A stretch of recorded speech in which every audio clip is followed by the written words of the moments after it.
오늘 거룩한 주일 가정에서 예배를 드리는 반석계 모든 성도님들에게 하나님이 주시는 은혜와 평강이 함께 하시기를 기도합니다. 오늘 말씀의 제목은 하나님께서는 내게 있는 상처를 기쁨으로 바꾸신다라는 제목을 가지고 말씀을 전하도록 하겠습니다. 오늘 룻기의 말씀을 통해서 먼저 살피고자 하는 내용은 하나님의 섭리하심입니다. 이 섭리라는 말은 영어로 프로비던스라는 말을 쓰는데 공급이라는 단어 프로바이드에서 나왔습니다.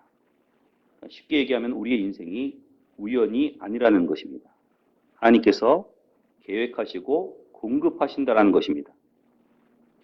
좀 더 구체적으로 섭리를 설명하기 위해서 얼마 전에 아카데미 시상식에서 감독상, 작품상을 받은 한국 영화가 있죠. 기생충.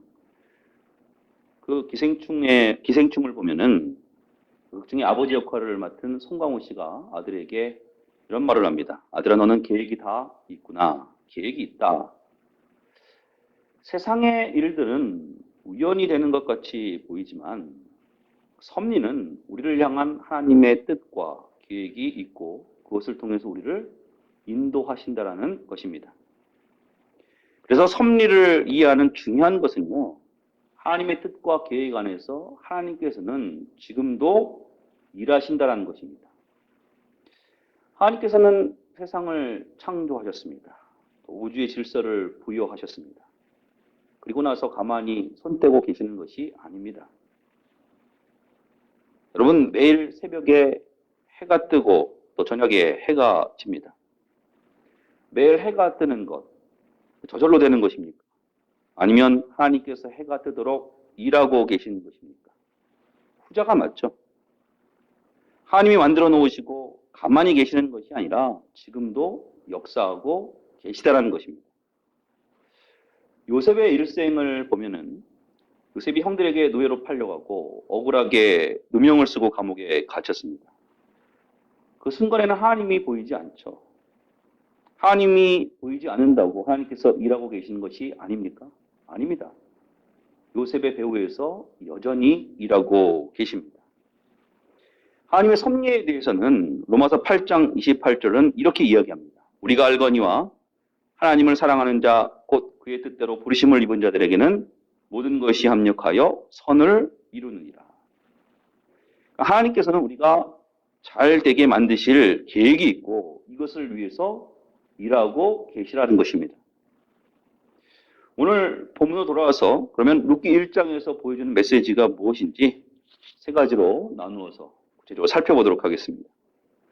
첫 번째는 하나님께서는 어떤 상황에서도 일하고 계시다라는 것입니다. 오늘 본문의 배경을 보면은 엘리멜렉 가정이 나옵니다. 이 엘리멜렉 가정은 베들레헴에서 살고 있었습니다. 오늘 1절의 말씀을 보시면 사사들이 치리하던 때 그 땅에 흉년이 드니라 유다 베들레헴의 한 사람이 그의 아내와 두 아들을 데리고 모압 지방에 가서 거류하였는데 근데 그 살고 있는 베들레헴 땅에 흉년이 들었습니다. 흉년이 오니까 단순하게 결정합니다. 먹을 것이 있는 곳으로 가자. 그래서 모압 땅으로 갑니다. 모압 땅에서 엘리멜렉 가정이 며느리도 얻고 잘 살고 있는데 또 거기에도 어려움이 닥칩니다. 나오미의 남편 엘리멜렉이 죽고 두 아들 말론과 기럐도 죽었습니다. 이제는 나오미하고 며느리 둘만 남게 되었습니다. 먹고 살 길이 막막해졌습니다. 완전 절망입니다. 최악의 상황입니다. 저도 얼마 전에 이천에서 이런 소식을 들었습니다. 제가 잘 알고 계신 권사님인데 성가대 지휘하시는 분이거든요. 고속도로에서 자동차를 운전을 하는 중에 교통사고가 났습니다. 그래서 아내와 그리고 딸이 죽었습니다. 자신과 아들만 살았습니다. 어떻게 하나님을 믿고 있는 하나님의 백성들에게 이런 일이 벌어질 수 있을까? 하나님이 살아계시는 것이 맞나? 그러나 여러분, 이 상황 속에서도 하나님은 여전히 일하고 계십니다. 내가 아무리 절망 가운데 있을지라도 하나님은 일하고 계시다라는 것입니다. 룻기 전체의 배경을 보면은 룻이 처한 상황, 최악의 상황입니다. 하나님의 눈이 보이지 않습니다. 그러나 이 어려운 상황 속에서도 하나님께서는 룻을 통해서 다윗의 가문을 일으키고 계십니다. 하나님께서 여전히 일하고 계시다라는 것입니다. 코로나19로 인해서 대다수 사람들이 어려움에 빠졌습니다. 많은 사람들이 두려워하고 힘들어합니다. 교회에 모여서 예배드리는 것도 힘들어진 상황입니다. 이런 상황일지라도 하나님은 일하고 계십니다. 때로는 하나님이 우리의 눈에 보이지 않지만 어떤 상황일지라도 하나님의 섭리하심은 있고 또 어떤 상황일지라도 하나님은 일하고 계십니다. 오늘 가령에서 예배드리는 반석교 성도님들, 이런 하나님의 섭리를 믿고 나아갈 수 있는 모든 성도님들 되시기를 주님으로 축원합니다. 두 번째는 룻기 1장을 통해서 배우는 것은 어려울수록 확실한 기준을 세우라는 것입니다. 룻기의 배경이 되는 시대는 사사시대입니다. 오늘 1절 처음 부분을 다시 보시면 사사들이 치리하던 때에 이 사사시대인데요. 이 사사시대의 특징이 있습니다. 기준이 없는 시대입니다. 자기 멋대로 행하는 시대입니다. 사사기 21장 25절의 말씀을 보시면 그때 이스라엘의 왕이 없으므로 사람이 각기 자기의 소견에 오른 대로 행하였더라. 자기 소견에 오른 대로 그러니까 혼동이 있는 시대고 기준이 없는 시대고 하나님을 떠난 시대입니다. 이때의 기준은 내 자신입니다. 여러분, 내 자신 믿을만 합니까? 오늘 본문의 이 엘리멜렉 가정도 흉년이 들었습니다. 기준이 내 자신이니까 감각적으로 결정을 합니다. 먹을 것이 있는 모압 땅으로 가자. 원래 이 엘리멜렉에 살던 이 베들레헴, 이 가나안 땅은요, 하나님의 약속의 땅입니다. 예배가 있는 땅이고요.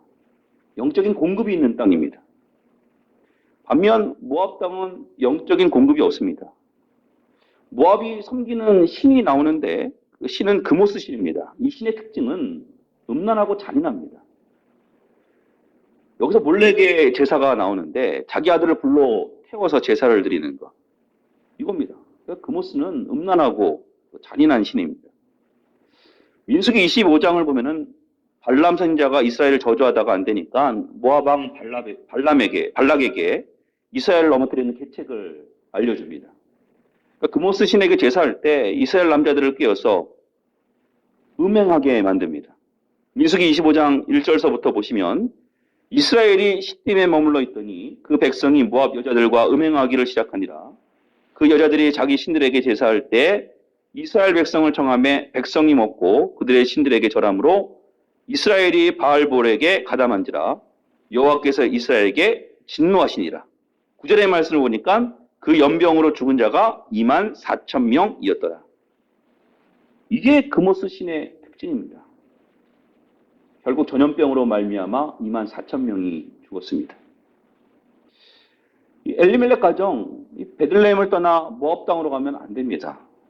근데 갔습니다. 왜요? 기준이 없으니까. 그 자리에 조금 머물러 있으면 해결될 문제인데 그렇게 하지 못했습니다. 오늘 6절의 말씀을 보시면 그 여인이 모압 지방에서 여호와께서 자기 백성을 돌보시사 그들에게 양식을 주셨다함을 듣고 기다리니까 하나님께서 자기 백성을 돌보시사 그들에게 양식을 주셨습니다. 여러분, 신앙생활에 있어서 기준을 세우는 것 중요합니다. 진짜 믿음이 있는 자는요, 기준을 명확히 세웁니다. 기준 중에 가장 기초가 되는 것, 예배입니다. 아무리 힘들어도 예배 때문에 움직이는 사람들은 하나님께서 돌보십니다. 아브라함을 보면은 아브라함도 예배 때문에 움직였죠. 자기 고향 아비집을 떠나 하나님의 약속한 땅에 왔을 때 아브라함이 제일 먼저 한 것이 예배입니다. 제단을 쌓았습니다. 애굽 땅에서 노예 생활을 하고 있던 이스라엘 백성들, 출애굽을 한 이유도 예배입니다. 출애굽기 3장 18절의 말씀을 보시면 그들이 내 말을 들으리니 너는 그들의 장로들과 함께 애굽 왕에게 이르기를 히브리 사람이 하나님 여호와께서 우리에게 임하셨은즉 우리가 우리 하나님 여호와께 제사를 드리려 하오니 사흘쯤 광야로 가도록 허락하소서. 그러니까 이스라엘 백성들이 출애굽을 하는 진짜 이유는 예배입니다. 청교도들 왜 영국을 떠나 미국으로 갔습니까? 예배 때문입니다. 제대로 예배 드릴 곳을 찾아 떠난 것입니다. 예배의 기준을 세우니까 황무지 같은 땅이 미국 땅이 되었습니다. 지금 우리가 코로나19로 인해서 마음껏 교회에 모여 예배할 수 없습니다. 그러나 가정에서 하나님 앞에 예배드리는 것 결코 포기해서는 안 됩니다. 새벽 기도로 교회에 모이지 않는다고 기도하는 것 멈춰서는 안 됩니다. 확실한 기준을 세울 때 흔들림이 없습니다. 다니엘 6장 11절의 말씀을 보시면 다니엘이 이 조세의 왕의 도장이 찍힌 것을 알고도 자기 집에 돌아가서는 윗방에 올라가 예루살렘으로 향한 창문을 열고 전에 하던 대로 하루 3번씩 무릎을 꿇고 기도하며 그의 하나님께 감사하였더라. 다니엘은 하나님을 향한 확실한 기준을 세운 사람입니다. 무너지지 않았습니다.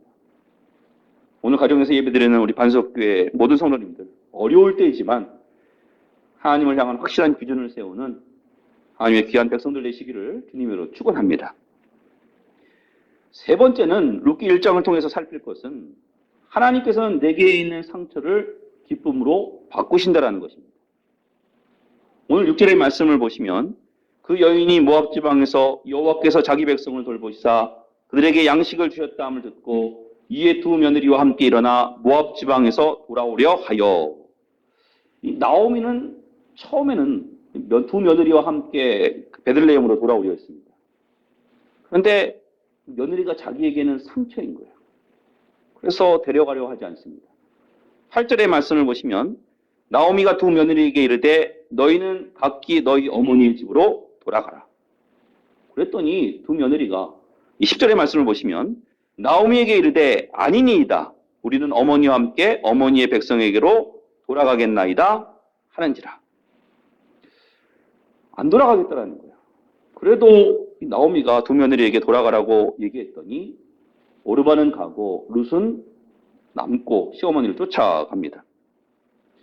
저는 나오미를 보면서 이 나오미가 며느리에 대해서 배려하고 있다 이렇게 생각했지만 사실은 신앙인으로 권면할 수 있는 것은 아닙니다. 오늘 본문의 15절의 말씀을 보시면 나오미가 또 이르되 보라 내 동서는 그의 백성과 그의 신들에게로 돌아가나니 너도 너의 동서를 따라 돌아가라 하니. 그의 백성과 그의 신들에게 돌아간다. 금모스 신에게 다시 돌아간다는 뜻 아닙니까? 잘못된 권면이라는 거예요. 두 며느리가 자신에게는 상처일지라도 두 며느리와 함께 하나님께로 가야죠. 어쨌든 오르반은 고향으로 돌아가고 룻은 시어머니와 함께 가기로 결정합니다. 그때 룻의 신앙 고백이 나오죠. 오늘 본문의 16절과 17절의 말씀을 보시면 룻이 이르되 내게 어머니를 떠나며 어머니를 따르지 말고 돌아가라 강권하지 마옵소서. 어머니께서 가시는 곳에 나도 가고 어머니께서 머무시는 곳에서 나도 머물겠나이다. 어머니의 백성이 나의 백성이 되고 어머니 하나님이 나의 하나님이 되시리니 어머니께서 죽으시는 곳에서 나도 죽어 거기 묻힐 것이라.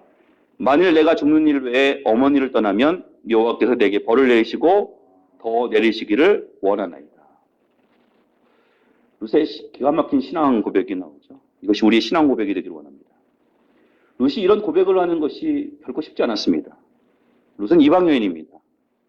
이방 사람들, 이스라엘 사람들, 당시 이방 사람들을 개로 여겼습니다. 더군다나 어머니를 따라간다라는 것은 재혼하지 않겠다라는 뜻을 가지고 있습니다. 이것은 룻의 믿음의 결단입니다. 근데 나오미의 입장에서 살펴보면은 며느리와 함께 간다라는 것은 아들 기억도 따라온다라는 것이거든요. 부담이고 상처입니다. 또 고향 사람들이 며느리를 보고 누구냐라고 물었을 때 있었던 일들에 대해서 다 설명해 줘야 됩니다. 부담입니다. 우리 성도님들도 하나님께 나아갈 때 각자 나만의 상처가 있습니다. 사람들은 상처를 피하기를 원합니다. 근데 하나님께서는 그 아픔과 상처까지도 함께 가지고 나오기를 원하고 계십니다. 상처를 품고 나갔더니 어떤 일이 벌어졌습니까? 나옴이라는 원래 이름의 뜻이 기쁨이라는 뜻인데 룻을 품고 가니까 그 이름대로 아픔과 상처가 기쁨으로 변합니다. 우리도 하나님께서 나에게 붙여주시는 사람이 있습니다. 붙여주시는 사람을 보면은 내게 상처를 준 사람들이 많이 있습니다. 근데 나오미와 같이 그 사람을 품으면 그 사람이 나에게 복이 됩니다. 저는 지난 주서부터 예배를 드리지 못하니까, 교회에서 예배를 드리지 못하니까 제 마음이 굉장히 답답함을 느꼈습니다. 이것이 저에게 상처가 되더라고요. 어느 날 교회에서 새벽에 조용히 나와 기도하니까 하나님께서 그 상처를 이렇게 위로해 주시더라고요. 예배의 소중함에 대해서 다시 깨닫게 되는 계기도 되었고, 또 어려운 상황 속에서 보시는 특별한 하나님의 은혜가 있더라고요. 우리 반석교회 성도님들 상처가 있죠. 또 힘든 상황이시라도 그 모든 것을 가지고 하나님 앞에 나아갈 수 있는 그런 귀한 은혜의 종들 되시길 바랍니다. 말씀의 결론을 맺겠습니다. 하나님의 섭리하심을 믿으십시오. 어떤 상황일지라도 하나님은 일하고 계십니다. 우리는 그 섭리하심을 믿고 나아가면 됩니다. 또한 어려운 순간일지라도 확실한 기준을 세워야 됩니다.